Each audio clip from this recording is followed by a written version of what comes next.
171 तक हो गया था। 172 172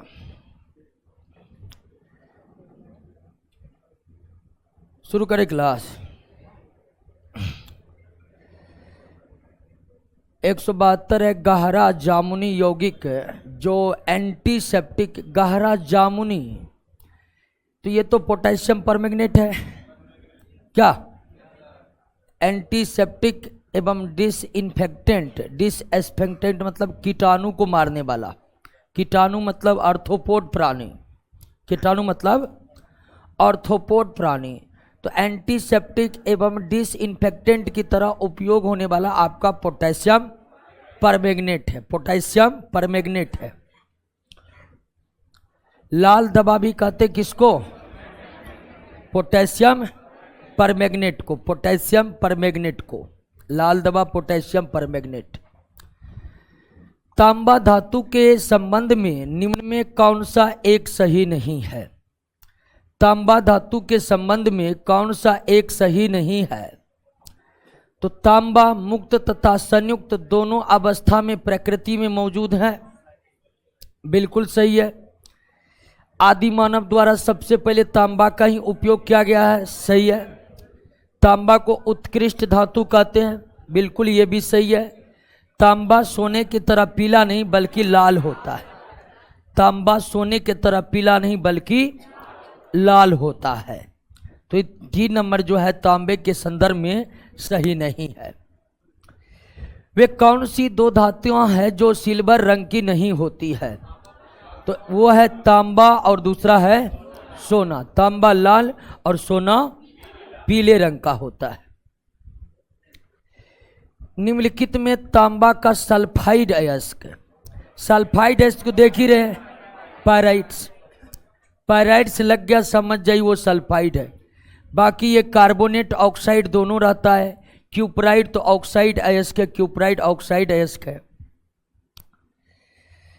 सल्फाइड रहित अयस्कों से तांबे के निष्कर्षण में अवकारक के रूप में किसका उपयोग होता है? कार्बन का। जैसे क्यूपराइड को कार्बन से रिएक्शन कर दिए, कॉपर और कार्बन मोनोऑक्साइड बन गया, ये कार्बन अपकारक की भूमिका में है यहां पर।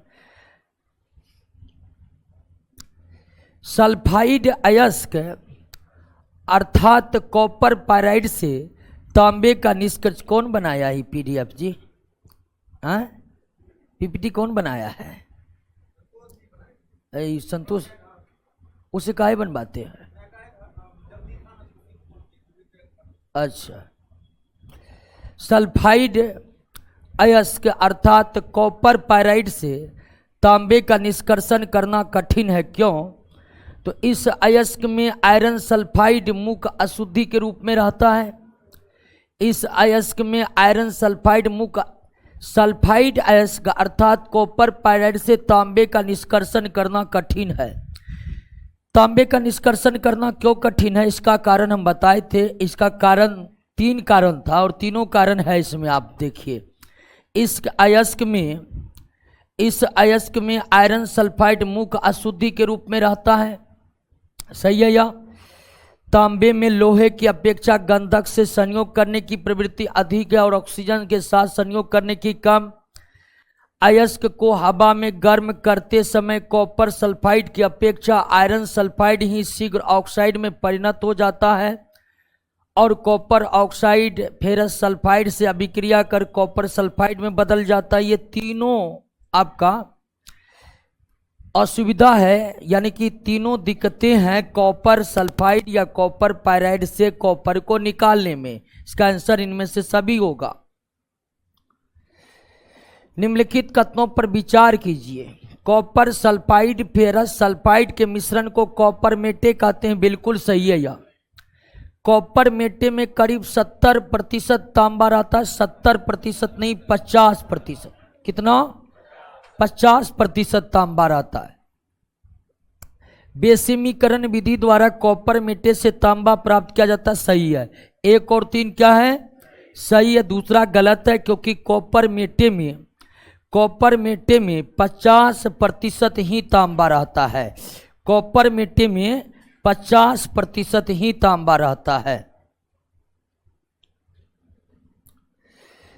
अत्यंत निम्न कोटि के अयस्क जिनसे तांबे की मात्रा अत्यंत अल्प हो से तांबे का निष्कर्षण किस विधि से? निक्षालन विधि में, जिसमें नमक के साथ मिलाकर तांबा के अयस्क को गर्म करके क्यूपरिक क्लोराइड बनाया जाता है और फिर इसे लोहा से अभिक्रिया कराकर कॉपर और फेरिक क्लोराइड बना लिया जाता है। तो नमक के साथ निम्न कोटि के तांबा के अयस्क को गर्म करके तांबा प्राप्त करने की जो विधि है निक्षालन या रासायनिक पृथक्करण विधि भी कहते हैं निक्षालन को। तांबा धातु का उपयोग विद्युत सिक्का यंत्रों को बनाने में, सिक्का बर्तन के निर्माणों में, इलेक्ट्रोप्लेटिंग एवं इलेक्ट्रोटाइपिंग में। बिल्कुल सही है इनमें से सभी। इलेक्ट्रोप्लेटिंग का मतलब हुआ निम्न कोटि के धातु पर तांबा का परत चढ़ाना। नेक्स्ट, तांबा तनु HCl तथा H2SO4 से अभिक्रिया नहीं करता। बिल्कुल सही है, तनु से नहीं करता है लेकिन सांद्र से करता है। सांद्र अम्ल से तांबा अभिक्रिया करता है लेकिन तनु अम्लों से तांबा अभिक्रिया नहीं करता है। दोनों कथन सही है। निर्जल कॉपर सल्फेट को जब जल में डाला जाता है, निर्जल कॉपर सल्फेट, कॉपर सल्फेट में 5 जल के अणु जुड़े रहते हैं कि नहीं? निर्जल का मतलब है कि उसमें जल का अणु नहीं है। निर्जल मतलब बिना जल का। तो निर्जल कॉपर सल्फेट को जब जल में डाला जाता है तो वे जल के अणुओं को क्या कर लेते हैं? ग्रहण कर लेते हैं। वे जल के अणुओं को क्या कर लेते हैं? ग्रहण कर लेते हैं। और जल के अणुओं को ग्रहण करने के बाद इसका रंग कैसा होता है? नीला होता है। तो नीला पड़ जाता है विलयन। निम्नलिखित तांबे के यौगिकों में किसका उपयोग कीटाणुनाशी के रूप में होता है? तो होता है क्यूपरिक सल्फेट। क्यूपरिक सल्फेट अभी जिसमें 5 जल के अणु जुड़े रहते, इसे नीला थोथा भी हम लोग कहते हैं। नीला थोथा या नीला कशिश के नाम से कौन जाना जाता है? Copper sulphate. तुतिया के नाम से भी जाना जाता है। किस नाम से? तुतिया के नाम से भी जाना जाता है। मानव शरीर में तांबा की मात्रा में वृद्धि होने पर कौन सा रोग? तांबा की मात्रा में वृद्धि होने से विल्सन रोग होते हैं। तंत्रिका तंत्र प्रभावित होते हैं इस रोग में, विल्सन रोग में। वाटर टैंकों में शैवालों को नष्ट करने के लिए किसका इस्तेमाल होता है? कॉपर सल्फेट का इस्तेमाल होता है। कॉपर सल्फेट यानी कि तुतिया का इस्तेमाल होता है। तांबा का शत्रु तत्व क्या है दोस्तों? गंधक है। और शत्रु तत्व क्यों है? तो हम कॉपर पायराइड से जो कॉपर निकाल रहे थे, कॉपर पायराइड से जो कॉपर निकाल लेते तो उसमें सल्फर की अधिकता के कारण ही कॉपर निकालने में दिक्कत महसूस हो रही थी। इसीलिए गंधक या सल्फर, गंधक को सल्फर भी कहते हैं, गंधक सल्फर एक ही बात है। तुतिया का रासायनिक सूत्र क्या है? Copper sulphate. और इससे कितने जल के अणु जुड़े हुए हैं? 5 जल के अणु जुड़े हुए। कितने जल के अणु जुड़े हुए हैं? 5। कैलोरीमीटर तथा तारित चालक दोनों बनाने के लिए किसका इस्तेमाल किया जाता है? तांबा। क्योंकि चांदी के बाद दूसरा सबसे ज्यादा अभिक्रियाशील धातु, चांदी के बाद सबसे बड़ा विद्युत का सुचालक धातु कौन है? तांबा है। निम्नलिखित में कौन एक जस्ते का अयस्क नहीं है? जस्ते का अयस्क नहीं है। टेनोराइट जस्ते का अयस्क नहीं है। टेनोराइट, बिलेमाइट, केलेमाइन, हेमीमोरफाइट तांबे का जस्ते का अयस्क है। लेकिन टेनोराइट जो है टीन यानी कि एस्टेनस का अयस्क है। टीन यानी कि एस्टेनस का अयस्क है। क्लियर हो गया? सॉरी, टेनोराइट टीन का नहीं, टेनोराइट कॉपर का ही अयस्क है। टेनोराइट किसका अयस्क है? कॉपर का अयस्क है, टीन का अयस्क नहीं है। टेनोराइट कॉपर का अयस्क है। Cu इसको बोलते हैं क्यूपराइट। क्या पढ़ते हैं? क्यूपराइट।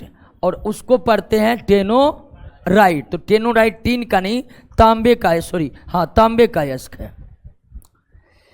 निम्नलिखित में किन दो प्रमुख अयस्कों से जस्ते का निष्कर्षण किया जाता है? तो जिंक ब्लेंड और कैलामाइन, जिंक ब्लेंड और कैलामाइन, जिंक ब्लेंड और कैलामाइन। सर्प विष में तांबे नहीं, सर्प विष में कितनी मात्रा में जस्ता उपस्थित रहता है? तो 0.1 से 0.6%, 0.1 से 0.6% सांप के विष में आपको जस्ता उपस्थित रहता है। मलहम क्रीम बनाने में फिलोसफर उल का इस्तेमाल किया जाता है, और फिलोसफर उल किसको कहते हैं? जिंक ऑक्साइड को कहते हैं। फिलोसफर उल किसको कहते हैं? जिंक ऑक्साइड को कहते हैं। निम्नलिखित में कौन सा विकल्प सही सम्मिलित नहीं है? लिथोपोन को देखिए, लिथोपोन में जिंक सल्फाइड और बेरियम सल्फेट होता है। जिंक सल्फाइड और बेरियम सल्फेट के मिश्रण को लेथोपोन कहते हैं। लेथोपोन ही आपका सुमेलित नहीं है, बाकी सब सुमेलित है दोस्तों। लकड़ी की वस्तुओं को कीड़ों से बचाने के लिए उस पर जिंक क्लोराइड के जलीय विलयन का लेप लगाया जाता है। जिंक क्लोराइड के जलीय विलयन का लेप लगाया जाता है। निम्नलिखित में कौन सा एक यौगिक स्फुरदीप्ति जिंक सल्फाइड का बनाया जाता है? कभी कभी पूछता है कि स्फुरदीप्ति पर्दा किससे बनाया जाता है? स्फुरदीप्ति पर्दा भी किसका बनाया जाता है? जिंक सल्फाइड का बनाया जाता है। सफेद कशिश का रासायनिक सूत्र होता है जिंक सल्फेट, जिंक सल्फेट। इसको कहते हैं हरा कशिश। इसको क्या कहते हैं दोस्तों? हरा कशिश कहते हैं। कॉपर सल्फेट को नीला कशिश कहते हैं। जिंक सल्फेट को सफेद कशिश कहते हैं। इसको इप्सम साल्ट कहते हैं। मैग्नीशियम सल्फेट को क्या कहते हैं? इप्सम साल्ट कहते हैं। क्वेश्चन हो गया था मैग्नीशियम वाले में। जिंक सल्फाइड तथा बेरियम सल्फेट को मिश्रण को लिथोपोन कहते हैं, पेंट बनाने में। ठीक है, रंगाई के लिए जो पेंट बनता है उसमें व्यापक तौर पर इस्तेमाल होता है लिथोपोन का। चूहा विष के रूप में, कृदंकनाशी चूहा विष के रूप में किसका इस्तेमाल होता है? जिंक फॉस्फाइड का इस्तेमाल होता है। किसका इस्तेमाल? जिंक फॉस्फाइड का इस्तेमाल होता है।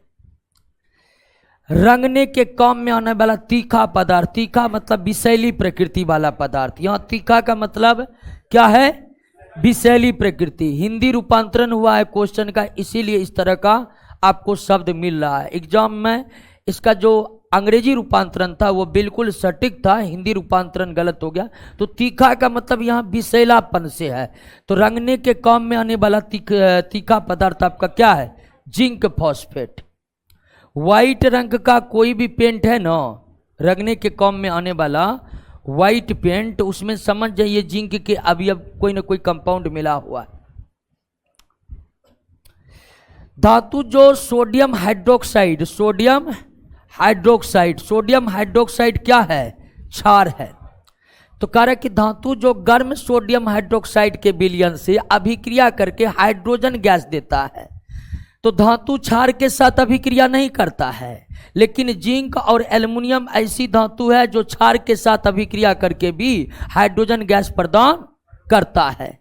धातु अम्ल से अभिक्रिया करके हाइड्रोजन गैस देते हैं, लेकिन धातु क्षार के साथ अभिक्रिया प्रायः नहीं करते हैं। लेकिन दो धातु है जिंक और एल्युमिनियम जो अम्ल और क्षार दोनों से अभिक्रिया करते हैं, और अम्ल और क्षार दोनों से अभिक्रिया करके क्या प्रदान करते हैं? हाइड्रोजन। इसका उत्तर एल्युमिनियम भी हो सकता है। इसका उत्तर निम्नलिखित में सिल्वर धातु का अयस्क कौन है? सभी के सभी सिल्वर धातु का अयस्क है। हालांकि सिल्वर प्रकृति में अधिकांशतः मुक्त अवस्था में ही पाए जाते हैं। Silver glass, horn silver,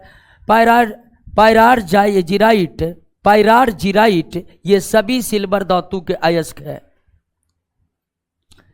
silver तथा गोल्ड का निष्कर्षण जो है निक्षालन क्रिया यानी कि रासायनिक पृथक्करण विधि के द्वारा किया जाता है, या निक्षालन विधि के द्वारा किया जाता है।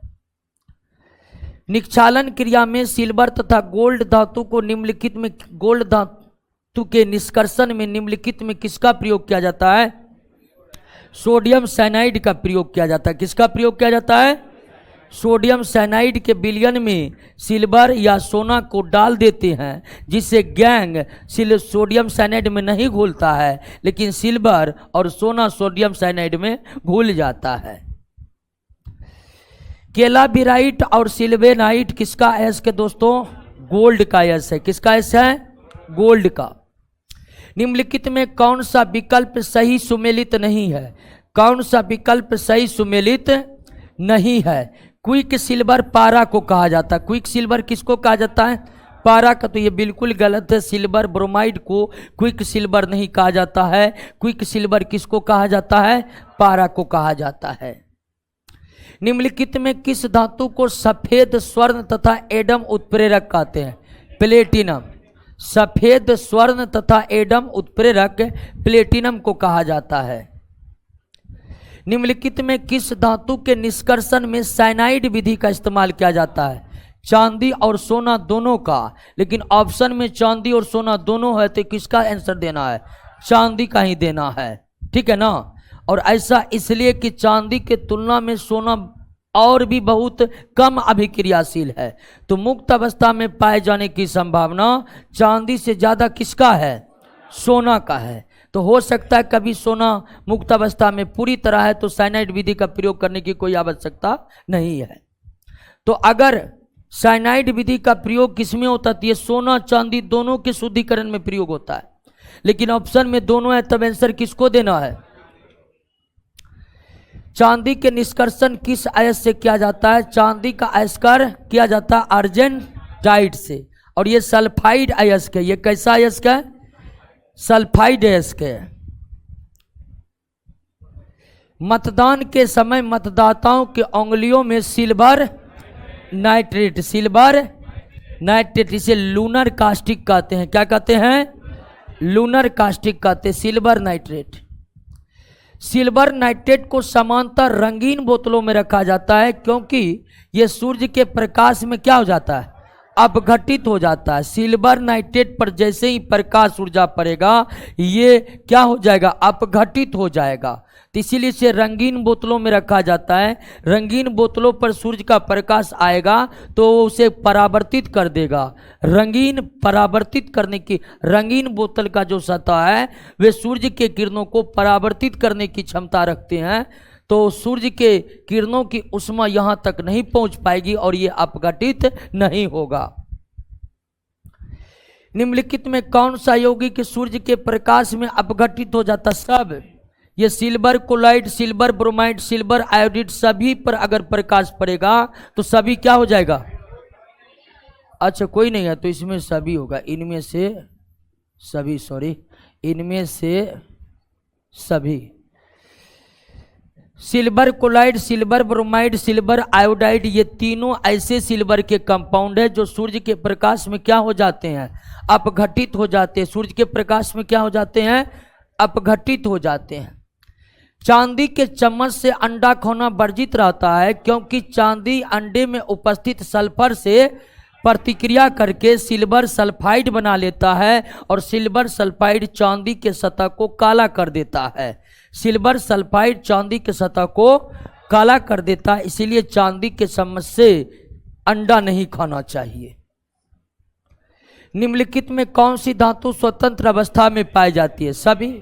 जो धातु अभिक्रियाशील नहीं होते हैं वे स्वतंत्र अवस्था में पाए जाते हैं। सोना, चांदी, प्लेटिनम दोनों ही स्वतंत्र, तीनों ही स्वतंत्र अवस्था में पाए जाते हैं। कॉपर भी स्वतंत्र अवस्था में पाए जाते हैं। धातुओं का राजा किसको कहा जाता है? सोना को कहा जाता है। सोना तथा चांदी प्रकृति में मुक्त अवस्था में पाए जाते, बिल्कुल सही है। सोना और चांदी प्रकृति में संयुक्त अवस्था में नहीं पाए जाते, ये गलत है। अर्जेंटाइट हम देखे थे, केलाभिराइट देखे थे, तो सोना का जो अयस्क केलाभिराइट है, अर्जेंटाइट है, वो एक संयुक्त अवस्था है, यानी कि कुछ ना कुछ मात्रा सोना और चांदी की संयुक्त अवस्था में पाई जाती है। अब आपको कहिएगा कि ये तो अभिक्रियाशील, बिल्कुल नहीं है, बिल्कुल नहीं है। लेकिन पृथ्वी के भूपर पट्टी का निर्माण आज नहीं हुआ है, करोड़ों वर्ष पहले हुआ है। करोड़ों वर्ष में सोना जो है कुछ ना कुछ अभिक्रिया कर लिए हैं वायुमंडल के या भूपर पट्टी के अन्य तत्वों से और कुछ संयुक्त अवस्था में पाए जाते हैं। तो दोनों कथन आपका क्या है? ये दूसरा गलत है, सही है केवल एक। निम्नलिखित में किस यौगिक का उपयोग सर्प विषरोधी सुई बनाने में ऑरिक क्लोराइड, ऑरिक मतलब सोना, ऑरिक क्लोराइड का इस्तेमाल किया जाता है? सर्प विषरोधी सुई बनाने में ऑरिक क्लोराइड का इस्तेमाल किया जाता है।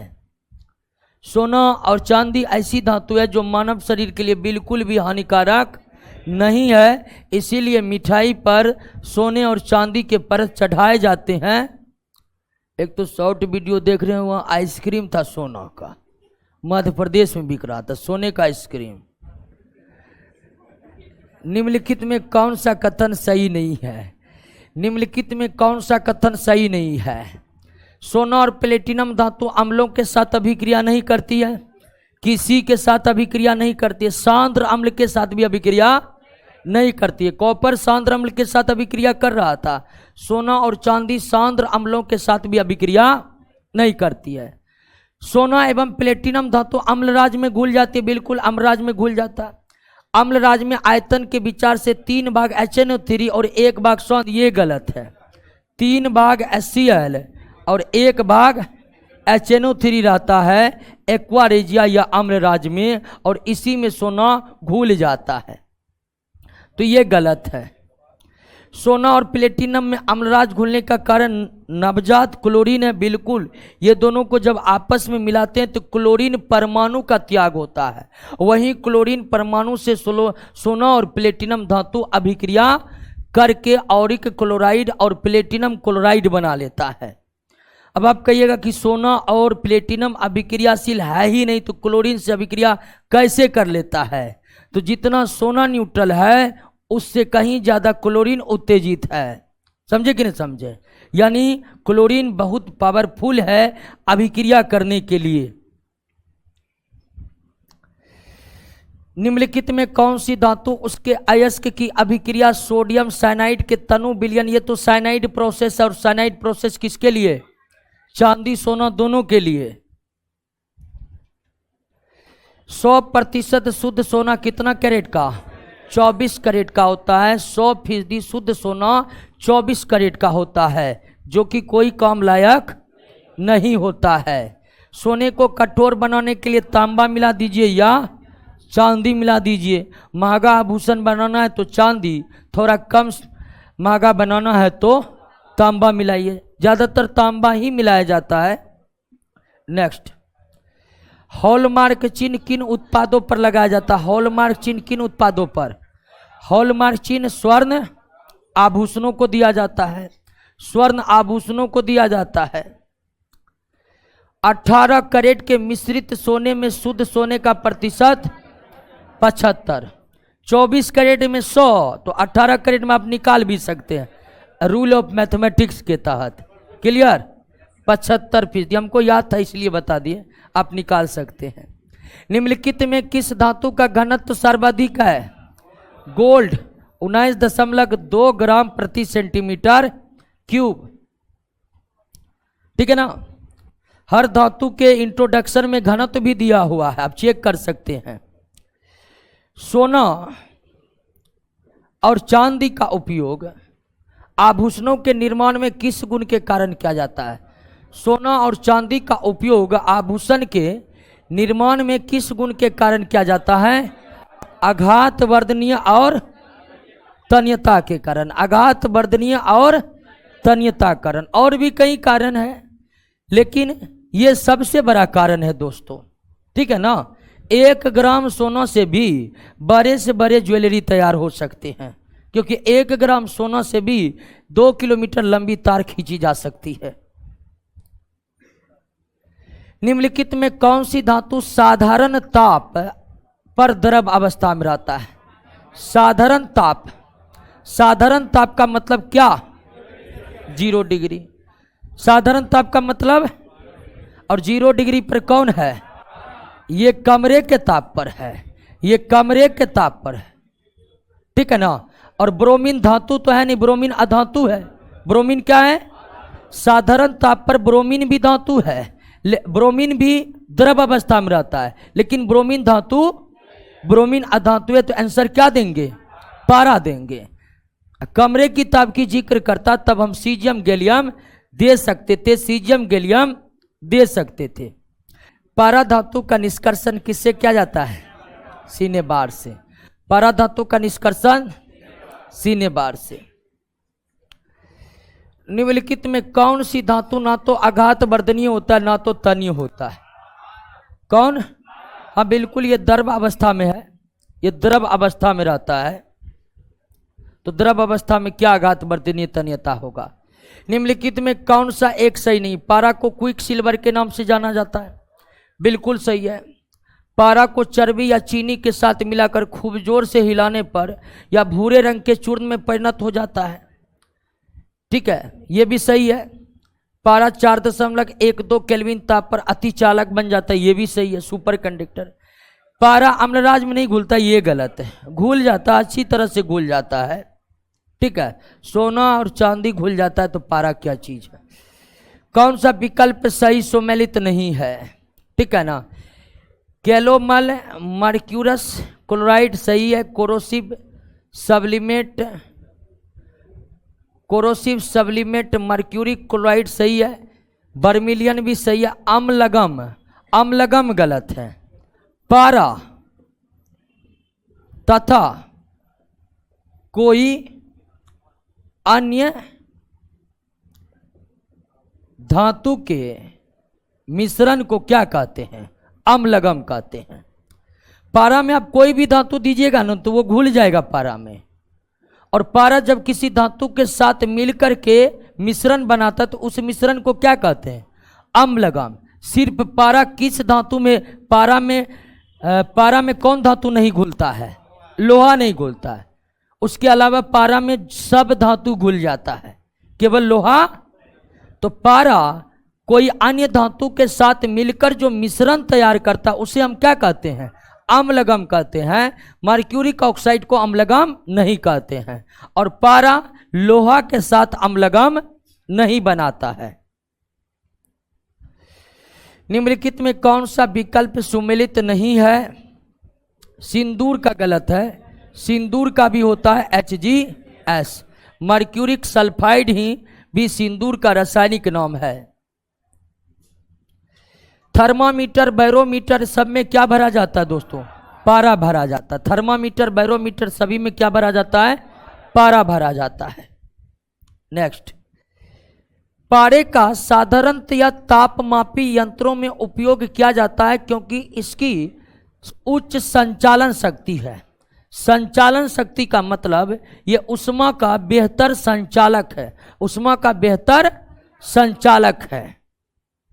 नेक्स्ट, सामान्य ट्यूबलाइट में, सामान्य ट्यूबलाइट जो आजकल इस्तेमाल नहीं हो रहे हैं, उसमें ऑर्गन के साथ मरकरी वेपर होते थे। मरकरी वेपर मतलब मरकरी वाष्प। मरकरी वाष्प बनता था और उसी अवस्था में वो तेज चमकता था जिससे हमें रोशनियां प्राप्त होती थी। आजकल LED का चलन है। औषधियों में मकर ध्वज, मकर ध्वज का मतलब सिंदूर, और सिंदूर का मतलब HgS, ठीक है ना। मकर ध्वज भी किसको कहा जाता है? सिंदूर को ही कहा जाता है।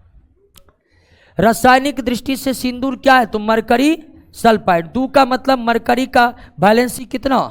2। मरकरी का वैलेंसी 2 भी होता है, मरकरी का वैलेंसी 1 भी होता है, 1 भी होता है। और तो सिंदूर में जो मरकरी होता है या पारा होता है उसकी वैलेंसी कितनी होती है?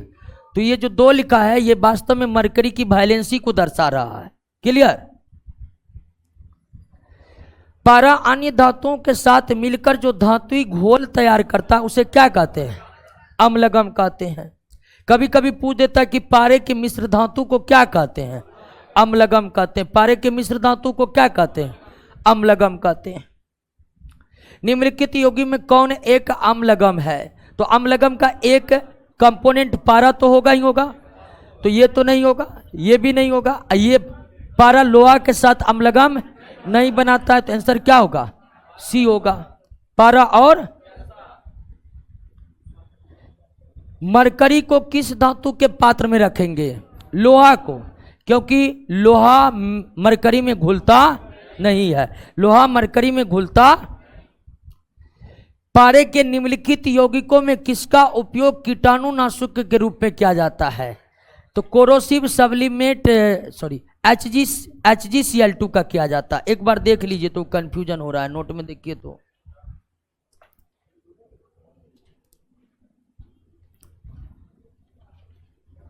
दिया हुआ है दोनों कंपाउंड के बारे में।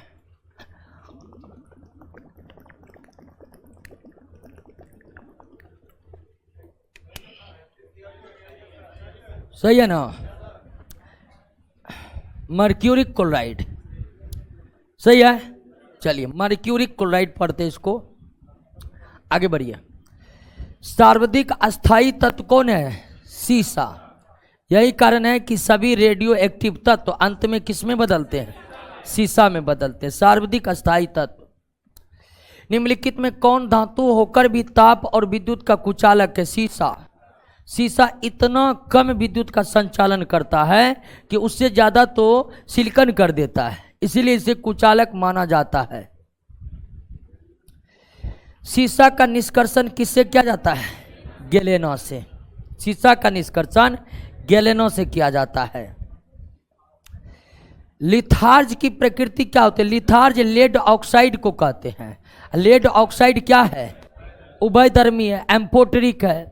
लिथार्ज लेड ऑक्साइड को कहा जाता है। Lead oxide, zinc oxide, aluminium oxide के बारे में हम जान चुके हैं कि इसकी प्रकृति एम्फोटेरिक होती है। लेड के किस यौगिक का उपयोग दिया सलाई के निर्माण में होता है? तो लेड डाइऑक्साइड। लेड डाइऑक्साइड का निर्माण दिया सलाई बनाने में किया जाता है। नेक्स्ट, निम्नलिखित किस यौगिक को sugar of lead, lead acetate को क्या कहा जाता है? इनऑर्गेनिक शुगर या sugar of lead. Lead acetate दानेदार होते हैं, चीनी के ही समान दिखेंगे आपको, इसीलिए इसे शुगर ऑफ लेड कहा जाता है, लेड एसीटेट। निम्नलिखित में कौन ऐसा धातु है जिसे कागज पर लिखने में काम में लिया जा सकता है? सीसा, क्योंकि एकमात्र धातु सीसा ही है जो कागज पर रगड़ने पर निशान छोड़ता है काले रंग का। लेड पाइप पीने के जल को ले जाने के लिए उपयुक्त नहीं होते, उपयुक्त होगा, उपयुक्त नहीं होते हैं, क्योंकि ये वायु मिश्रित जल में घुलकर विषैले लेड हाइड्रोक्साइड उत्पन्न करते हैं। ठीक है ना? जो पीने वाले जल होते हैं उसमें ऑक्सीजन भी घुली होती है, उसी घुली हुई ऑक्सीजन से लेड अभिक्रिया करके लेड हाइड्रोक्साइड उत्पन्न करते हैं।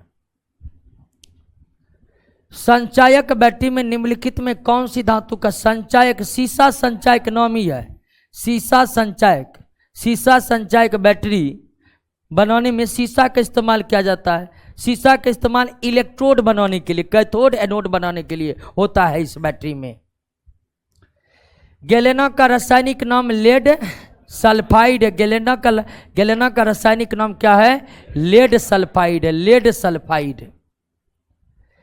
वाहनों में पेट्रोल के जलने से निम्न धातु वायु को प्रदूषित करता है। लेड पेट्रोल का ऑक्टेन नंबर बढ़ाने के लिए या पेट्रोल की गुणवत्ता को बढ़ाने के लिए उसमें लेड टेट्रा एथिल मिलाया जाता है। क्या मिलाया जाता है? Lead tetra ethyl. तो जब पेट्रोल जलता है तो धुएं के माध्यम से वो लेड टेट्रा एथिल का लेड यानी कि सीसा क्या आ जाता है? बाहर आ जाता है और मानसिक रोग फैलाने का कारण बनता है। निम्नलिखित में कौन रेडियो सक्रिय धातु है? तो थोरियम, यूरेनियम, प्लूटो। परमाणु संख्या 83 के बाद के सभी तत्व क्या है? रेडियो एक्टिव है। भारत के केरल के समुद्री तट की मोनोजाइट बालू में कौन सा रेडियो सक्रिय? Thorium, thorium, thorium. निम्नलिखित में किसे आशा धातु कहते हैं? आशा धातु किसे कहते हैं?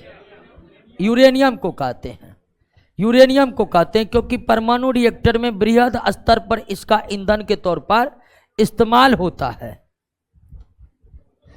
निम्नलिखित में कौन सा विकल्प सही सम्मिलित नहीं है? ये ग्रीकोनाइट, ग्रीकोनाइट कैडमियम का अयस्क है। ग्रीकोनाइट किसका अयस्क है? कैडमियम का। मोनोजाइट ठीक है, पिच ब्लेंड यूरेनियम का भी अयस्क है और पिच ब्लेंड रेडियम का अयस्क है, लेकिन ग्रिकोनाइट पैलेडियम का नहीं बल्कि कैडमियम का अयस्क है। ग्रिकोनाइट कैडमियम का अयस्क है। निम्नलिखित में यूरेनियम का कौन सा समस्थानिक रेडियो सक्रियता प्रदर्शित नहीं करता? यूरेनियम 238। यूरेनियम 238 रेडियो सक्रियता प्रदर्शित नहीं करता है। यूरेनियम के किस समस्थानिक का उपयोग परमाणु भट्टी में ईंधन के रूप में किया जाता है? यूरेनियम 235 का, क्योंकि सबसे बेहतरीन विखंडन इसी का होता है। निम्नलिखित कथनों पर विचार कीजिए, और यह क्वेश्चन रेडियो एक्टिविटी वाला में भी पढ़ाए थे, रेडियो एक्टिविटी चैप्टर में, कि प्राकृतिक यूरेनियम में यूरेनियम 235 की सांद्रता 0.7% होती है। बिल्कुल सही है। शेष मात्रा यूरेनियम 238 का होता है। संवर्धित यूरेनियम में यूरेनियम 235 की मात्रा कृत्रिम तरीके से बढ़ाकर 2 से 3% कर दिया जाता है। दोनों कथन आपका क्या है? सही है। येलो केक यूरेनियम ऑक्साइड को कहा जाता है। यूरेनियम ऑक्साइड का रंग पीला होता है, यूरेनियम का नहीं, यूरेनियम ऑक्साइड का, इसीलिए इसे येलो केक कहा जाता है। 6 अगस्त 1945 को हिरोशिमा पर संयुक्त राज्य अमेरिका द्वारा लिटिल बॉय में क्या था? यूरेनियम, और फैटमैन में क्या था? प्लूटोनियम। रेडियो एक्टिविटी चैप्टर में भी यह क्वेश्चन है। नाभिकीय रिएक्टर में ईंधन कौन काम आता है? यूरेनियम। नाभिकीय रिएक्टर में ईंधन का काम यूरेनियम। कौन सा तत्व सबसे पहले कृत्रिम रूप से उत्पादित किया गया था? प्लूटोनियम। कृत्रिम तरीके से उत्पादित किया जाने वाला पहला तत्व प्लूटोनियम है, और कृत्रिम तत्व नाभिकीय विखंडन के द्वारा बनाए जाते हैं। कृत्रिम तत्व किस विधि के द्वारा? नाभिकीय विखंडन के द्वारा बनाए जाते हैं। परमाणु क्रमांक 94 वाले तत्व प्लूटोनियम का खोज किसने किया? ग्लेन सीबोर्ग ने। किसने किया? ग्लेन सीबोर्ग ने किया। प्लूटोनियम का खोज ग्लेन सीबोर्ग ने किया। नेक्स्ट, निम्नलिखित में कौन सबसे भारी धातु है? ऑप्शन के अनुसार सबसे भारी धातु कौन है? यूरेनियम। भारी का पता घनत्व से लगता है, तो घनत्व सबसे ज्यादा यहां पर यूरेनियम का, इसलिए वो सबसे ज्यादा भारी है। निम्नलिखित में कौन विकल्प सम्मिलित नहीं है? Technetium 43, promethium. लेंथेनम गलत है। लेंथेनम का होता है 57। लेंथेनम के बाद वाले तत्वों को ही लेंथेनाइट कहा जाता है। आप जानते होंगे कि 58 परमाणु संख्या 58 से 71 तक को क्या कहा जाता है? लेंथेनाइट तत्व कहा जाता है। तो लेंथेनाइट तत्व को लेंथेनाइट इसीलिए कहते हैं क्योंकि वे लेंथेनम के बाद आते हैं, और लेंथेनम का परमाणु संख्या 57 है। 89 एक्टिनियम का है। 89 एक्टिनियम का। टंगस्टन का रासायनिक संकेत क्या है? AS आर्सेनिक का, SB जो है एंटीमनी का, TM थोरियम का, TH होता है। TM एक बार चेक कर लीजिएगा, हमको भी याद नहीं है किसी का। थोरियम का TH होता है। निम्नलिखित में कौन सा धातु आसानी से चाकू से काटा नहीं काटा जा सकता है? देखिए, चाकू से काटे जाने वाली धातु कौन है? क्षारीय धातु है। कौन है? क्षारीय धातु। नेक्स्ट, परमाणु घड़ी का में एक टाइम कीपर के रूप में प्रयुक्त होने वाला तत्व कौन है? सीजियम। परमाणु घड़ी सेकेंड के 1000वां भाग को भी अगर काउंट करना है तो उसके लिए कौन घड़ी चाहिए? परमाणु घड़ी। और परमाणु घड़ी में सीजियम का इस्तेमाल होता है, ठीक है ना। माइक्रो सेकेंड तक का यह काउंट करता है घड़ी। आतिशबाजी के दौरान हरा रंग किससे आता है? बेरियम से। लाल रंग स्ट्रांसियम से। आतिशबाजी में लाल चटक रंग किससे आता है? स्ट्रांसियम से। स्ट्रांसियम। निम्नलिखित धातु युग में किस एक में क्रमशः हल्की और सबसे भारी धातु है? तो सबसे हल्की कौन और सबसे भारी? ओस्मियम।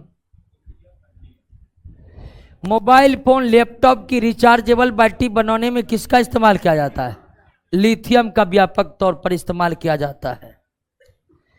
ट्रांजिस्टर और सोलर पैनल तथा माइक्रो प्रोसेसर के निर्माण में क्या इस्तेमाल होता है? सिलिकॉन। सिलिकॉन, सिलिकॉन नहीं रहे ऑप्शन में तो सीजियम हो सकता है, यह भी बात आप ध्यान रखिएगा।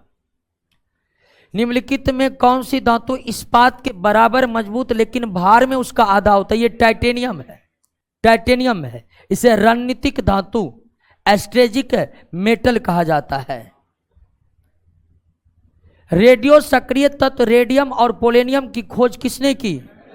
मैडम क्यूरी ने। रेडियो एक्टिविटी चैप्टर में भी इसका हम जिक्र किए थे।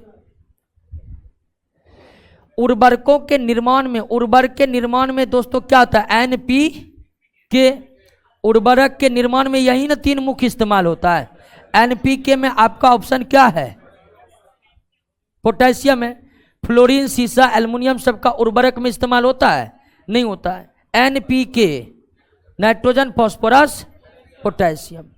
ऑडियो वीडियो टेप पर कौन सा रासायनिक पदार्थ? तो आयरन ऑक्साइड।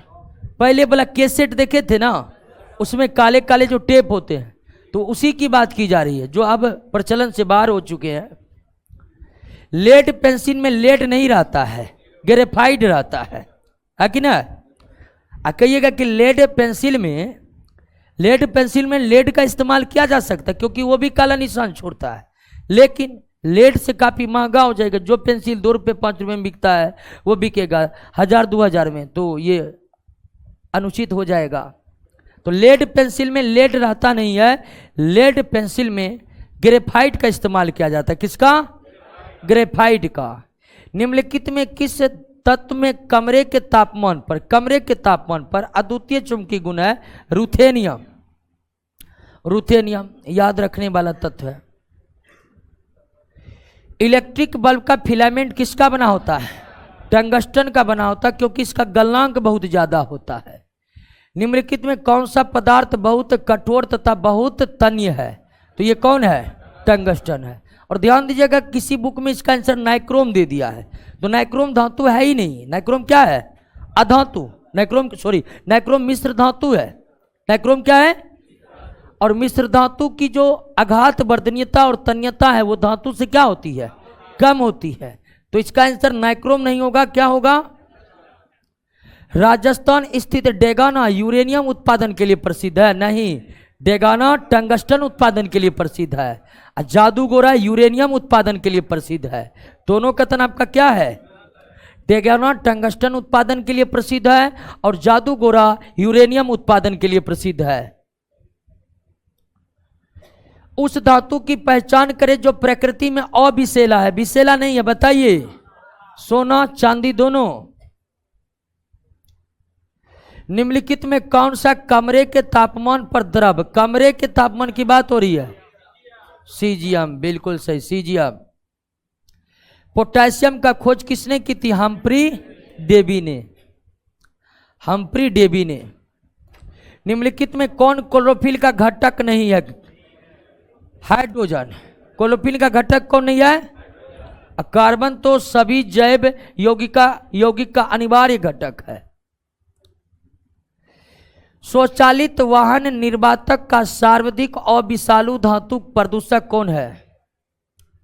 स्वचालित वाहन निर्वातक का मतलब धुआं में सर्वाधिक अविषालु नहीं, विषालु होगा, विषैली होगा। अविषालु हिंदी, अंग्रेजी का हिंदी रूपांतरण गलत हो गया है। विषैला धातु कौन है? आंसर क्या होगा?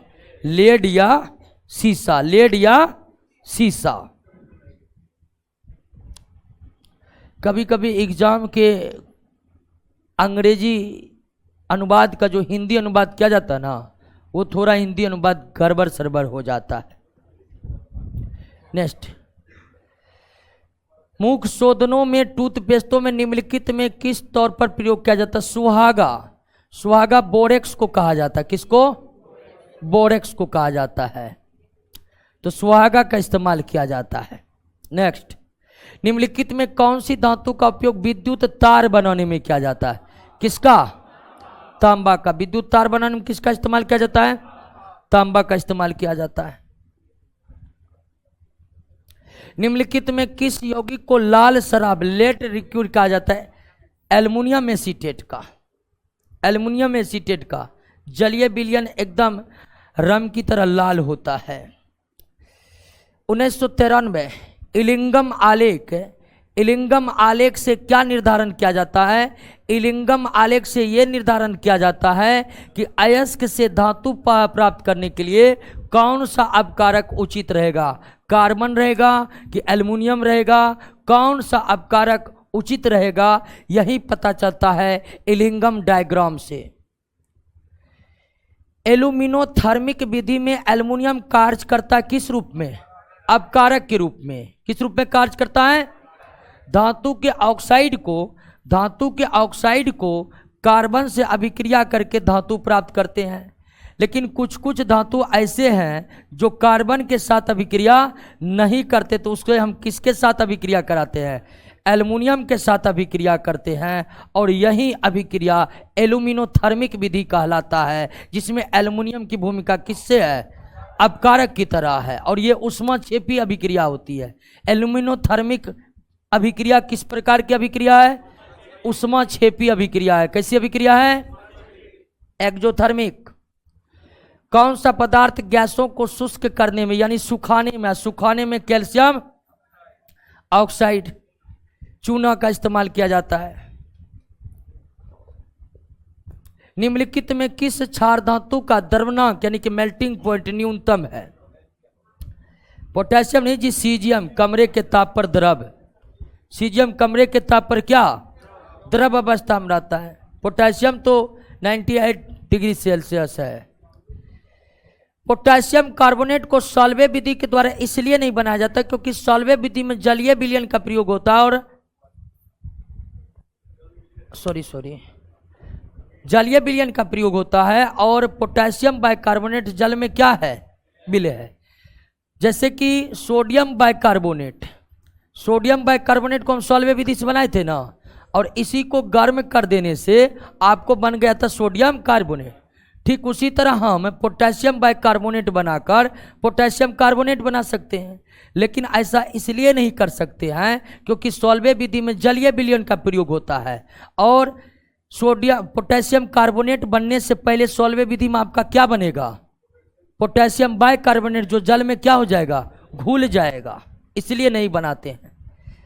पटाखों में तेज सफेद प्रकाश लाने के लिए क्या? मैग्नीशियम। तेज सफेद प्रकाश लाने के लिए मैग्नीशियम। निम्नलिखित कथनों में कौन एक सही है? कौन एक सही है? पोटेशियम को मिट्टी के तेल में डुबा कर रखा जाता है, यही सही है। यही सही है दोस्तों। सोडियम मुक्त अवस्था में पाई जाती है, गलत है। सोडियम बहुत ज्यादा अभिक्रियाशील है, मुक्त अवस्था में पाया जा सकता है। कॉपर बहुत क्रियाशील है, बिल्कुल नहीं। सिल्वर गर्म जल से अभिक्रिया करता नहीं, भाप तक से भी अभिक्रिया नहीं करता है। KMnO4 का उपयोग किया जाता है दोस्तों कीटाणुनाशक के रूप में। किसके रूप में? कीटाणुनाशक के रूप में। यहां कीटानाशक है, कीटाणुनाशक हो जाएगा, सही कर लीजिएगा। कीटाणुनाशक, डिसइंफेक्टेंट। नेक्स्ट, संक्षारण कोरोजन का संबंध निम्नलिखित में कौन एक सही नहीं है? संचारण कोरोजन का संबंध निम्नलिखित में कौन एक सही नहीं है? नमी, वायु या रसायनों द्वारा धातुओं के ऊपरी सतह पर पड़ने वाले रासायनिक प्रभाव को संचारण कहते हैं। नमी, वायु तथा रसायनों द्वारा धातु की ऊपरी सतह पर पड़ने वाले रासायनिक प्रभाव को संचारण कहते हैं, बिल्कुल सही है। वायु में उपस्थित ऑक्सीजन, कार्बन डाइऑक्साइड, जलवाष्प, सल्फर डाइऑक्साइड, हाइड्रोजन सल्फाइड संचारण हेतु जिम्मेदार है, बिल्कुल। यही सब धातु से अभिक्रिया करके उसे संचारित करती है। संचारण के कारण धातु का धीरे धीरे क्षय होने लगता है, जिससे धातु कमजोर हो जाते हैं, यह भी सही है। संचारण सिर्फ आयरन धातु तक सीमित है, बिल्कुल गलत है। आयरन में सबसे ज्यादा संचारण होता है, लेकिन संचारण केवल आयरन तक सीमित नहीं है। चांदी के सतह पर काला परत बनना भी संचारण है। तो संचारण व्यापक तौर पर सभी धातु प्रभावित होते हैं इससे, ये आयरन तक सीमित नहीं है। संचारण के कारण धातुओं का क्षय होने लगता, बिल्कुल। लोहे में जंग लगना संचारण है, जिससे धातु का क्षय होता है। कभी कभी संचारण धातुओं के लिए लाभदायक होता है, यह भी सही है। और जैसे एल्युमिनियम पर जब एक बार संचारण हो जाता है, एल्युमिनियम ऑक्साइड का लेप लग जाता है, तो फिर वो सालों साल के लिए क्या हो जाता है, सुरक्षित हो जाता है। इसलिए बिजली के तार बनाने के लिए पोल वाला जो तार है उसके लिए सबसे उपयुक्त कौन है, एल्युमिनियम है। दोनों सही है। लोहे के एक टुकड़े को आर्द्र वायु में कुछ दिनों तक खुला छोड़ देने पर उसकी सतह पर भूरे रंग की एक परत बन जाती है, जिसे क्या कहते हैं, जंग कहते हैं, जिसे जंग कहते हैं। लोहे में जंग लगने की प्रक्रिया में किसकी उपस्थिति अनिवार्य है, ऑक्सीजन और जलवाष्प दोनों की, वो भी एक साथ। लोहे के जंग लगने के लिए ऑक्सीजन जलवाष्प दोनों की एक साथ उपस्थिति अनिवार्य है, बिल्कुल सही है। आयरन के ऑक्साइड का हाइड्रेटेड रूप को जंग के नाम से जाना जाता है, सही है। आयरन ऑक्साइड के साथ जल की मात्रा बदलती रहती है, अतः जंग को Fe2O3 X H2O द्वारा निरूपित किया जाता है, ये भी सही है। जितने दिन बाहर में लोहा रहेगा जल के अणुओं की संख्या उतनी अधिक होते जाएगी। तीनों का तीनों कथन आपका क्या है, सही है। तांबा को आर्द्र वायु में लंबे समय तक खुला छोड़ देने पर उसके सतह पर बने हरे रंग की परत को क्या कहते हैं, पेटिना कहते हैं। क्या कहते हैं, पेटिना कहते हैं। तांबे को आर्द्र वायु में खुला छोड़ने पर उसके सतह पर बने हरे रंग का परत कॉपर कार्बोनेट कॉपर ऑक्साइड का मिश्रण है। कॉपर कार्बोनेट कॉपर ऑक्साइड का मिश्रण है। लोहे पर लगा जंग रासायनिक रूप से फेरिक ऑक्साइड तथा फेरिक हाइड्रोक्साइड का मिश्रण है। तांबे पर बने हरे परत पैटिना, पैटिना का फॉर्मूला अभी देखे थे, किसके सहायता से हटाया जाता है, इसे नींबू के सहायता से आप हटा सकते हैं, क्योंकि पैटिना की प्रकृति क्या होती है, क्षारीय होती है। पैटिना की प्रकृति क्षारीय होती है, और क्षारीय चीज को आप कैसे दूर कर सकते हैं, अम्लीय चीज से। और ऑप्शन में आपका अम्लीय कौन है, नींबू है। साधारण नमक उदासीन होते हैं, कैल्शियम ऑक्साइड क्षारीय होते हैं, खाने वाला सोडा क्षारीय होते हैं, तो आप नींबू से उसको दूर कर सकते हैं। चांदी के किसी सामान को वायु में बहुत अधिक दिनों तक खुला छोड़ देने पर उसकी सतह मलिन हो जाती है, क्योंकि ये वायु में उपस्थित सल्फर डाइऑक्साइड से क्या करता है, अभिक्रिया करता है। किससे अभिक्रिया करता है, सल्फर डाइऑक्साइड से अभिक्रिया करके सिल्वर सल्फाइड बनाता है। सिल्वर को संचारित होने के लिए उस पर बने काले रंग की परत को क्या कहते हैं, टार्निश कहते हैं। क्या कहते हैं, कॉपर पर पेटिना, लोहा पर जंग, सिल्वर पर टार्निश। टर्किश एल्युमिनियम का अयस्क है, टर्किश एल्युमिनियम का।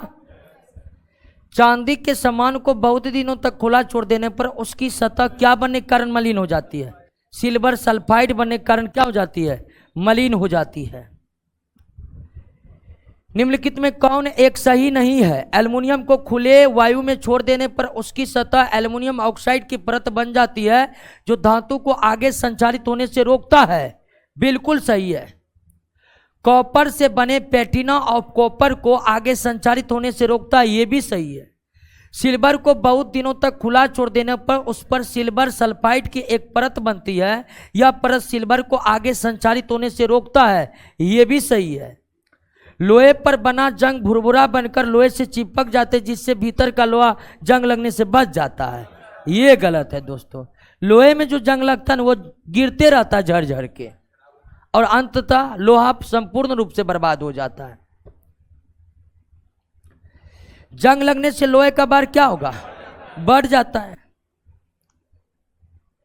निम्नलिखित में किस धातु पर ऑक्साइड के परत धातु के लिए रक्षक का कार्य करता है, एल्युमिनियम। एल्युमिनियम पर ऑक्साइड का परत बन जाता है, ठीक है ना। सिल्वर पर सल्फाइड का परत बनता है, कॉपर पर कार्बोनेट हाइड्रोक्साइड का परत बनता है। किसी धातु के संचारण रोकने के लिए उस धातु पर टीन, निकेल, क्रोमियम, तांबा आदि का परत चढ़ाना क्या कहलाता है, क्रोम लेपन कहलाता है। टीन, निकेल, क्रोमियम, तांबा आदि धातु का परत जब चढ़ाते हैं जंग से बचाने के लिए, इसको हम क्या कहते हैं, क्रोम लेपन कहते हैं। संचारण रोकने हेतु लोहा पर जस्ता की परत चढ़ाना क्या कहलाता है, जस्तीकरण कहलाता है। क्या कहलाता है, जस्तीकरण कहलाता है। संचारण रोकने हेतु एल्युमिनियम पर ऑक्साइड का परत चढ़ाना क्या कहलाता है, एल्युमिनियम पर ऑक्साइड का परत चढ़ाना एनोडीकरण। निम्नलिखित विधियों में किसके द्वारा धातुओं के संचारण को रोका जा सकता है? धातु के बाहरी सतह पर ग्रीज या वार्निश की एक पतली परत चढ़ाकर, बिल्कुल इस तरह से भी हम संचारण रोकते हैं। धातु के सतह को किसी अम्ल अवरोधक रंगों से रंगाई करके, बिल्कुल पेंट करके। धातुओं के मिश्र धातु में परिवर्तित करके, बिल्कुल सही, इनमें से सभी सही है। निम्नलिखित में कौन सा विकल्प सही सम्मिलित? सिल्वर टार्निश सही है, कॉपर पेटिना सही है, उपर्युक्त सभी सम्मिलित है। हालांकि पेटिना में कॉपर ऑक्साइड भी रहता है, तो ये गलत नहीं है, ठीक है ना, ये सही नहीं है पूरी तरह से, ये बिल्कुल। और कॉपर, तो ये सही है, ये सही है। यहां सीव कर दीजिए, सीव कर दीजिए, तब सभी हो जाएगा।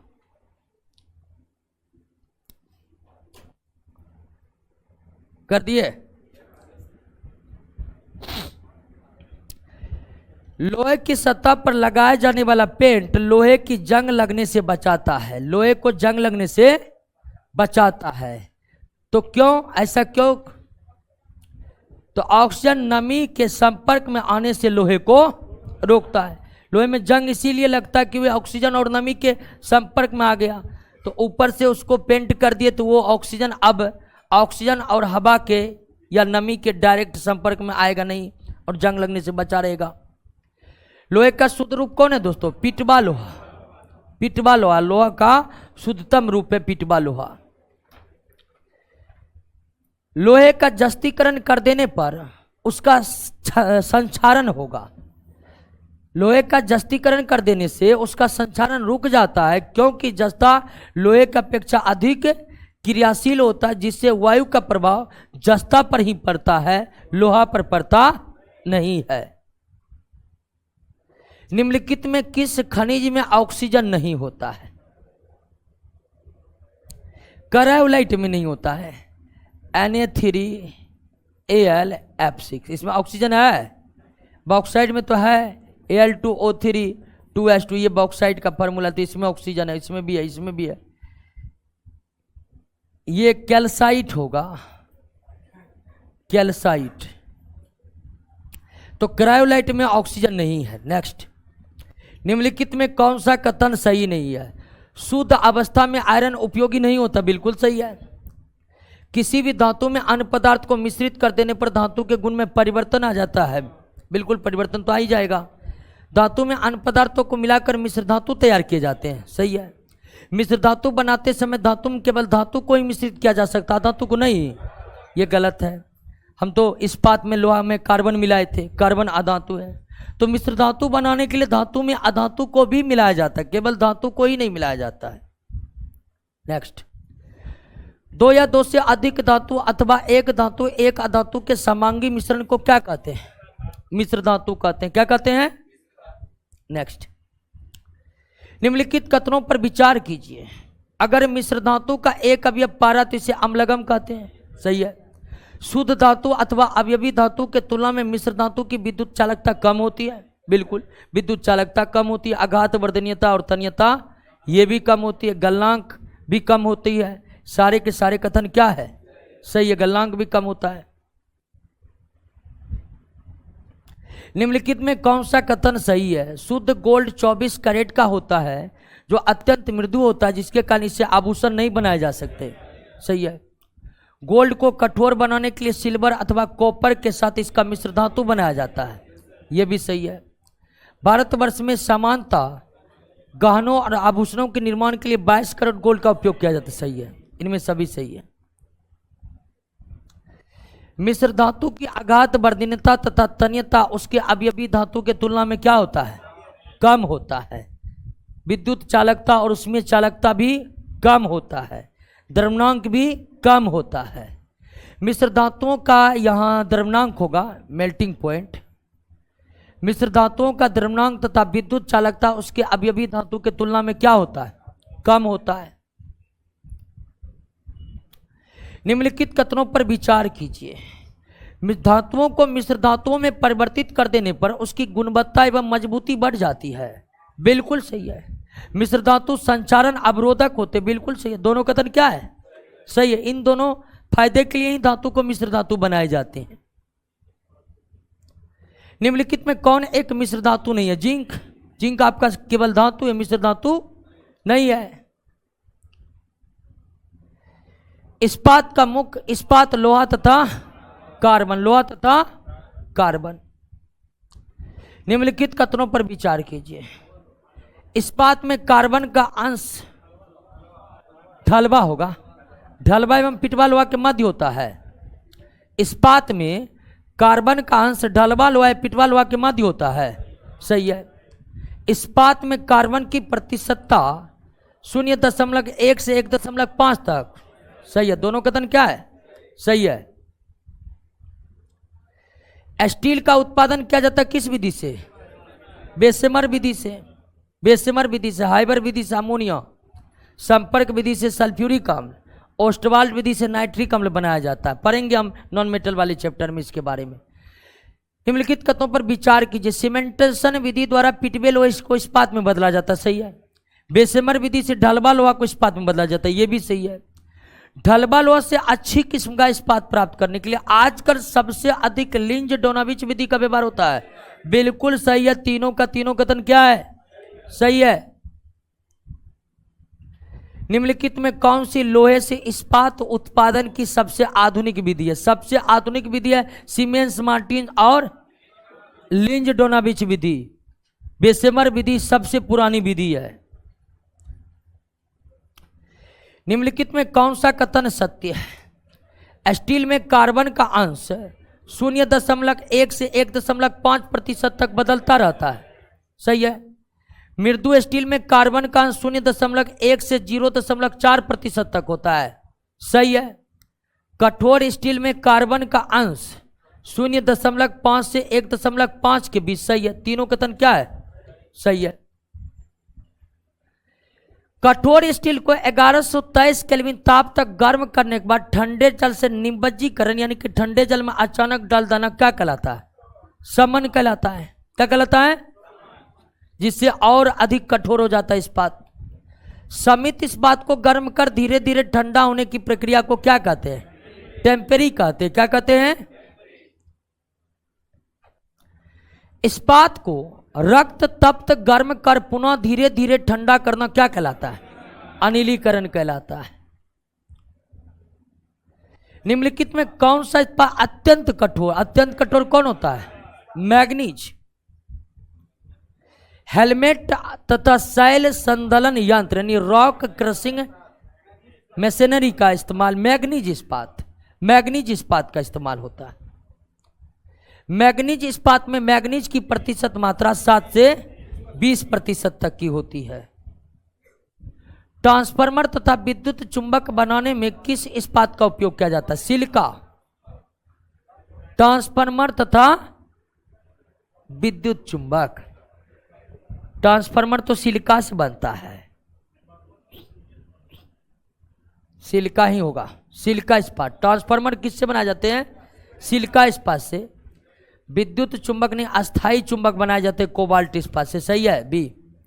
निम्न में कौन सा इस्पात आम्ल प्रतिरोधी होता है? आम्ल प्रतिरोधी कौन होता है? सिलिका इस्पात होता है। अस्थायी चुंबक किससे बनाए जाते हैं? इस्पात से। और अस्थायी चुंबक नर्म लोहा से। नर्म लोहा का मतलब ढलमा लोहा। अस्थायी चुंबक कोबाल्ट इस्पात से। अस्थायी चुंबक कोबाल्ट इस्पात से। जंगरोधी इस्पात तैयार करने के लिए उसमें क्या मिलाया जाता है? निकेल और क्रोमियम दोनों मिलाया जाता है। फिलहाल का आंसर क्रोमियम होगा।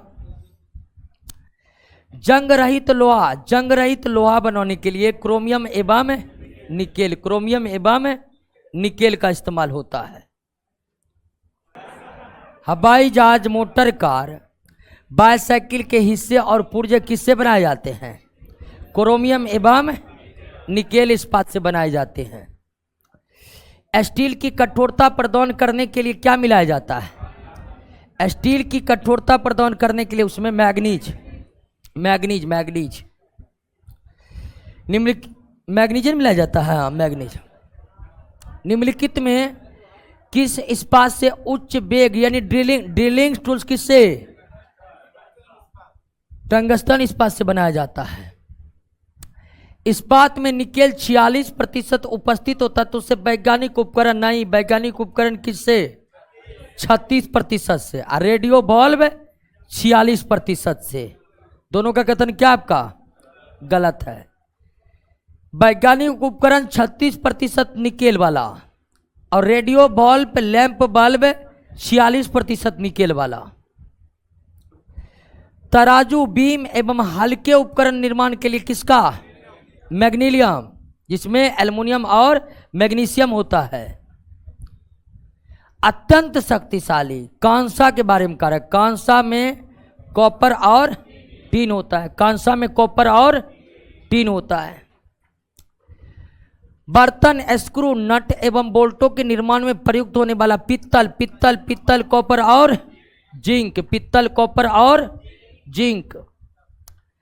स्टेनलेस स्टील में कौन सा तत्व शामिल होता है? स्टेनलेस स्टील में iron, nickel, chromium, iron, nickel, chromium. विद्युत तापी साधन के लिए तापी घटक बनाने के लिए नाइक्रोम का इस्तेमाल किया जाता है। नाइक्रोम का। बर्तन बनाने में जर्मन सिल्वर में कॉपर, जस्ता, निकेल। जिंक को ही जस्ता कहते हैं, कॉपर, जस्ता, निकेल। रोड गोल्ड, तांबा और सोना सस्ते आभूषण बनाने के लिए इसका इस्तेमाल किया जाता है। जर्मन सिल्वर में सिल्वर नहीं रहता है, तांबा और सोना है, ठीक है। ओ सॉरी, हाँ एल्युमिनियम, हाँ एल्युमिनियम होगा, सॉरी। तांबा एवं एल्युमिनियम, रोड गोल्ड, तांबा एवं एल्युमिनियम होता है सस्ते आभूषण बनाने में। सुधार कीजिएगा, रोड गोल्ड, तांबा एवं एल्युमिनियम।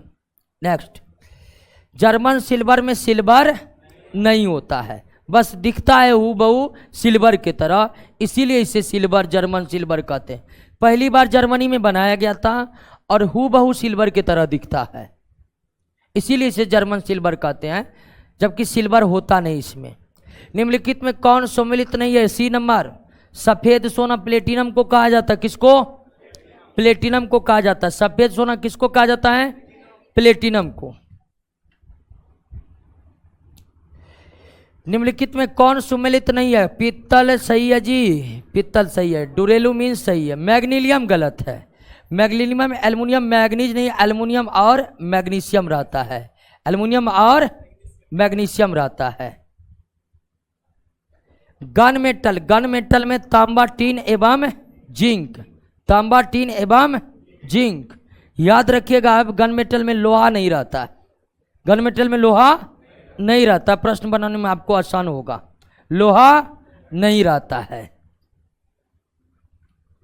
विद्युत यंत्र बनाने में मैग्नीन है। मैग्नीन में कॉपर, मैग्नीज और निकेल, कॉपर, मैग्नीज और निकेल।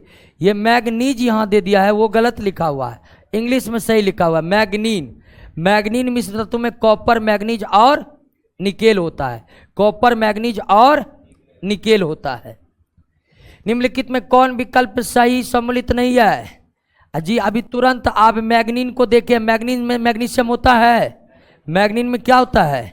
मैग्नीज होता है, या मैग्नीज हो है, मैग्नीन है। क्लियर? बाकी सब सही है। एक मिश्र धातु में 90% कॉपर, 10% टीन। कॉपर और टीन कौन? ब्रॉन्ज। ब्रॉन्ज को हिंदी में क्या कहते हैं? कांसा। ब्रॉन्ज को हिंदी में क्या कहते हैं? कांसा। निम्नलिखित में किस प्रक्रिया द्वारा धातु अधिक मजबूत हो जाता है? मिश्र धातु में परिवर्तन करने से धातु और भी ज्यादा मजबूत हो जाता है।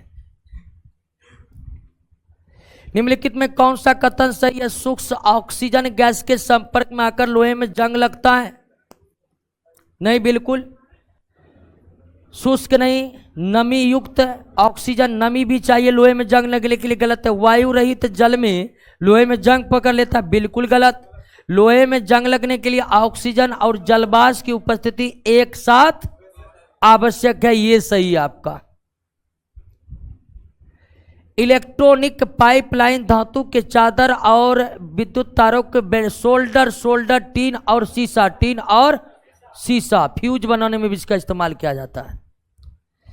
प्रेशर कुकर हवाई जहाज का ढांचा तैयार करने के लिए प्रयुक्त मिश्र धातु डेरोलुमिन में एल्युमिनियम तथा कॉपर के अलावे कौन सी अन्य धातु हल्की मात्रा में रहता है? मैग्नीशियम और मैग्नीज दोनों हल्की हल्की मात्रा में रहता है, दोनों हल्की हल्की मात्रा में रहता है, मैग्नीशियम भी और मैग्नीज भी।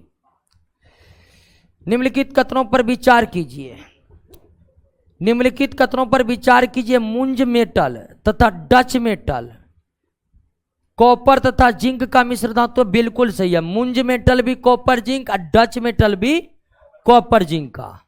मुंज मेटल में 80% कॉपर और 20% जिंक रहता, गलत है। मुंज मेटल में 60% कॉपर और 40% जिंक रहता है। क्लियर? मुंज मेटल में मेटल होगा, मुंज मेटल में 60% कॉपर और 40% जिंक रहता है। डच मेटल में 80% कॉपर, डच मेटल में 80% कॉपर और 20% जिंक होता है। तो 2 और 3 गलत है, सही है केवल 1, सही है केवल 1। मुंज मेटल में 60% कॉपर और 40% जिंक रहता है, जबकि डच मेटल में 80% कॉपर और 20% जिंक रहता है। रोज मेटल, रोज मेटल में बिस्मथ, शीशा तथा टीन होता है और इसका इस्तेमाल फ्यूज बनाने में किया जाता है। सोल्डर के जगह टीन और शीशा के मिश्र धातु सोल्डर के जगह टीन, शीशा, बिस्मथ जिसको रोज मेटल कहते हैं, ये फ्यूज बनाने के लिए ज़्यादा उपयुक्त होते हैं।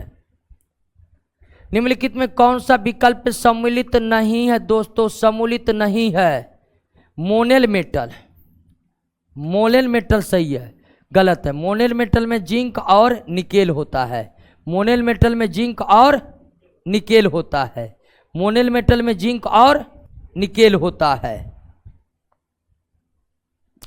चुंबक बनाने के लिए एल्निको मिश्र धातु का इस्तेमाल किया जाता है। चुंबक बनाने के लिए किस मिश्र धातु का? एल्निको मिश्र धातु का इस्तेमाल होता है। एल्निको मिश्र धातु को बनाया जाता है लोहा, निकेल और एल्यूमिनियम से, लोहा, निकेल और एल्यूमिनियम से। इलेक्ट्रॉन मिश्र धातु का प्रमुख अयस्क मैग्नीशियम और कॉपर है। मैग्नीशियम है 95% मैग्नीशियम ही रहता है इलेक्ट्रॉन में। ब्रिटेनिया किसका मिश्र धातु है? एंटीमनी, तांबा और टीन का, एंटीमनी, तांबा और टीन का। नेक्स्ट, निम्नलिखित में कौन सा विकल्प सम्मिलित नहीं है? कांसा सही है, पीतल भी सही है, तो गलत कौन है? मुद्रण धातु यानी मुद्रा धातु। मुद्रा धातु में कॉपर या कांसा का ही ज्यादातर मुद्रा पदक बनाए जाते, ये गलत है। फ्यूज था टीन और शीशे की मिश्र धातु से, जिसको सोल्डर कहते हैं। इलेक्ट्रॉनिक सर्किटों टांका यानी सोल्डर यानी टीन और शीशा। सीमेंट का पत्ता जो सर्वप्रथम किसने लगाया था? जोसेफ अस्पर्डीन ने लगाया था। सीमेंट का पत्ता सर्वप्रथम जोसेफ अस्पर्डीन ने लगाया था, उसने इसका नाम पोर्टलैंड सीमेंट रखा था। बिल्कुल सही है। आधुनिक समय में उपयोग किया जाने वाला सीमेंट पोर्टलैंड सीमेंट का ही संशोधित किस्म है। बिल्कुल सही है, दोनों कथन सही है। सीमेंट उत्पादन के लिए कच्चे पदार्थ में चूना पत्थर और चिकनी मिट्टी 3:1 में। पोर्टलैंड सीमेंट में सबसे ज़्यादा 60 से 70% कैल्शियम ऑक्साइड, उसके बाद सिलिका सबसे कम। यही सही है ना जी? परसेंटेज याद है कि नहीं? देख लीजिएगा, याद नहीं है तो। सीमेंट के संगठन में 60% तक क्या रहता है? कैल्शियम ऑक्साइड रहता है। निम्नलिखित में कौन एक सत्य है? सीमेंट मिश्रण है, यही ना सत्य जी? सीमेंट तत्व है, नहीं है, यौगिक नहीं है, पदार्थ है, सीमेंट मिश्रण है, यही सही है। सीमेंट के निर्माण में प्रयुक्त कच्चा पदार्थ चूना पत्थर स्रोत है। चूना पत्थर कैल्शियम ऑक्साइड का स्रोत है। चूना पत्थर किसका स्रोत है सीमेंट में? कैल्शियम ऑक्साइड का। सीमेंट निर्माण में प्रयुक्त कच्चा पदार्थ चिकनी मिट्टी क्या प्रदान करता है? तीनों, चूना पत्थर, कैल्शियम ऑक्साइड है, चिकनी मिट्टी silicon dioxide, aluminium oxide, ferric oxide, ये तीनों प्रदान करता है। सीमेंट निर्माण में कच्चा पदार्थ में चूना पत्थर चिकनी मिट्टी किस अनुपात में? 3:1 में लिए जाते हैं। सीमेंट एक प्रकार का मिश्रण है जिसके संगठन में उपस्थित क्या है? सभी सभी सभी dicalcium silicate, tricalcium silicate, tricalcium aluminate, सभी ये सीमेंट के मिश्रण में मौजूद रहते हैं। सीमेंट में जिप्सम मिलाने का प्रयोजन ये है कि सीमेंट को शीघ्र जमने की प्रक्रिया को निलंबित करना, मतलब देरी करना, शीघ्र जमने की प्रक्रिया को देरी करना। चूना लेप मोटार सीमेंट और बालू, मोटार सीमेंट और बालू जिसे प्लास्टर किया जाता है, ईंटों को जोड़ा जाता है। ईंट एवं पाषाण खंड को जोड़ने के लिए सीमेंट बालू के मिश्रण यानी किसका इस्तेमाल होता है? मोटार का इस्तेमाल होता है। भट्टी से प्राप्त सीमेंट के क्लिंकर में जिप्सम कितना %? 2 से 5 न था।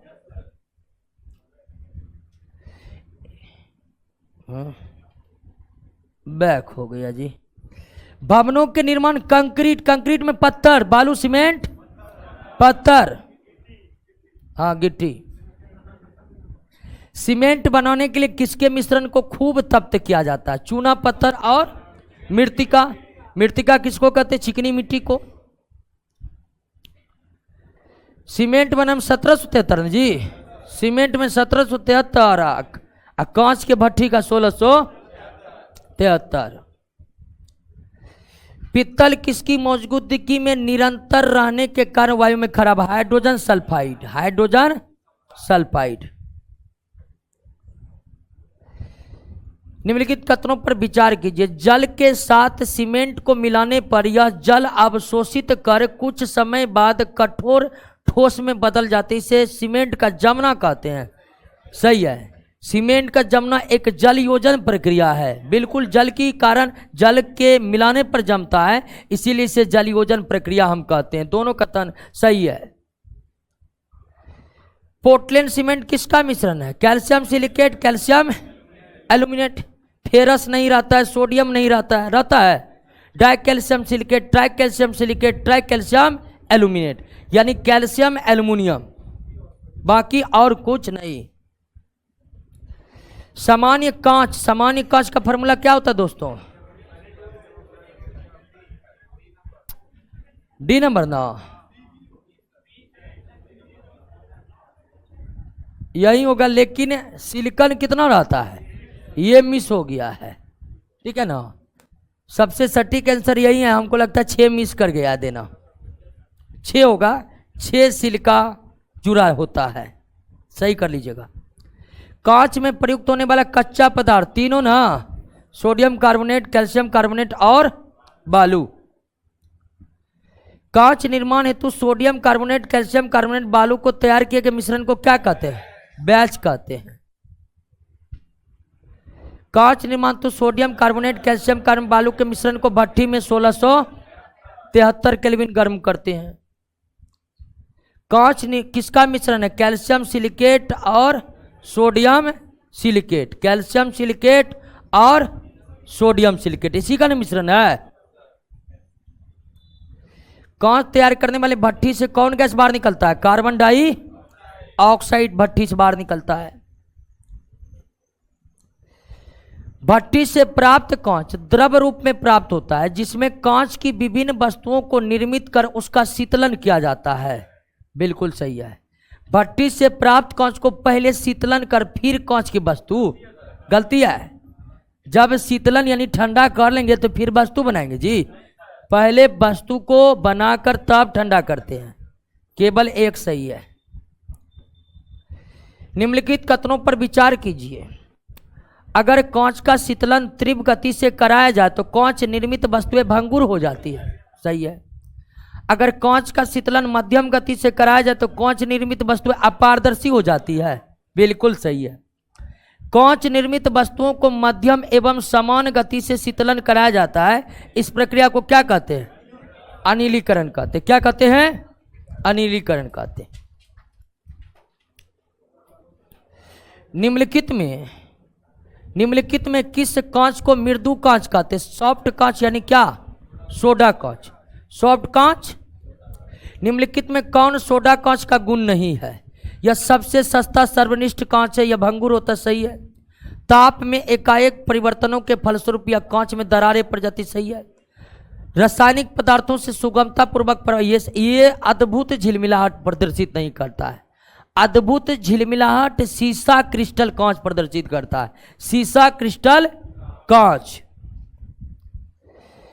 कठोर कांच के संबंध में कौन सा कथन सही है? यह कांच पोटेशियम कार्बोनेट चूना पत्थर को संगलित यानी मिलाकर बनाया जाता है, सही है।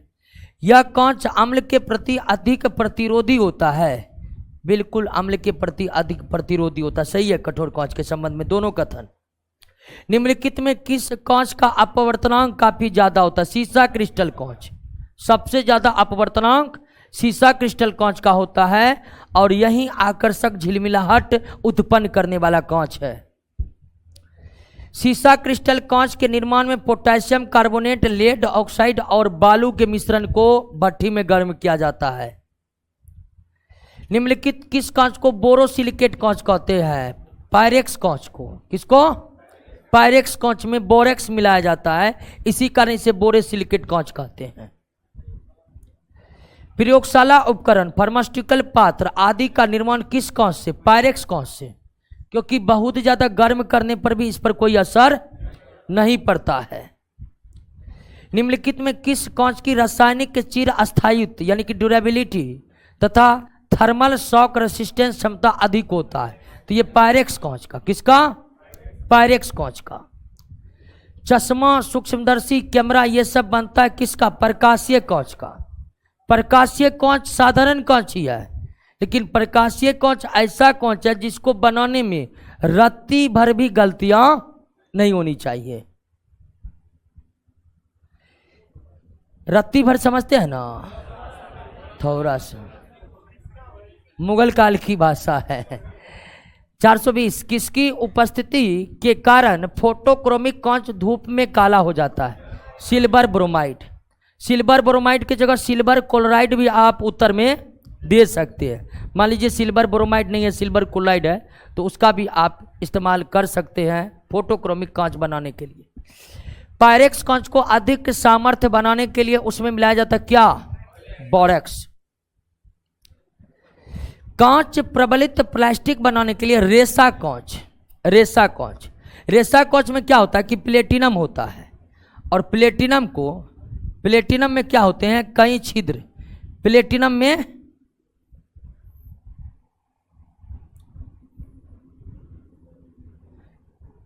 ये देख रहे हैं, ये है आपका प्लेटिनम का बर्तन, और इसमें जो है द्रव कांच डायरेक्ट डाला जाता है और सीधा इससे क्या कर लिया जाता है? खींच लिया जाता है। यानी कांच की पतली पतली रेसे के समान संरचना, इसे क्या कहते हैं? रेसा कांच। रेसा कांच बनाने के लिए भट्ठी से लिक्विड कांच निकाला जाता है। अब प्लेटिनम का बर्तन जिसमें सूक्ष्म छिद्र होता है उससे नीचे गिराया जाता है। रेसा के समान कांच गिरता है और उसे गिरते समय ही ठंडा कर लिया जाता है, और ऐसे कांच को रेसा कांच कहते हैं। निम्नलिखित में कौन सा कांच अद्भुत उष्मारोधी होता है? यही रेसा कांच। रेसा कांच को क्या कहते हैं? ग्लास वुल भी कहते हैं। ग्लास वुल को रेसा कांच कहते हैं। प्रकाशिक कांच बनाने के लिए किस प्रकार के कांच का? प्रकाशिक कांच बनाने के लिए प्रकाशिक कांच, ये प्रकाशिक कांच क्या है? ये प्रकाशिक यंत्र होगा जी। प्रकाशिक यंत्र बनाने के लिए कौन कांच? फ्लिंट कांच होगा। प्रकाशिक यंत्र जैसे कि बल्ब हो गया, बल्ब बनाने में कौन कांच? फ्लिंट कांच। इलेक्ट्रिक बल्ब, हाँ, फ्लिंट कांच। निम्नलिखित में कौन सा पदार्थ अतिशीतित द्रव है? कांच। हाइड्रोफ्लोरिक अम्ल कांच की बोतल में नहीं रखा जाता क्योंकि यह कांच के सिलिकॉन डाइऑक्साइड से अभिक्रिया कर कांच को क्या कर देता है? क्षतिग्रस्त कर देता है। क्लियर हो गया? ठीक है दोस्तों, मिलते हैं अगले क्लास में।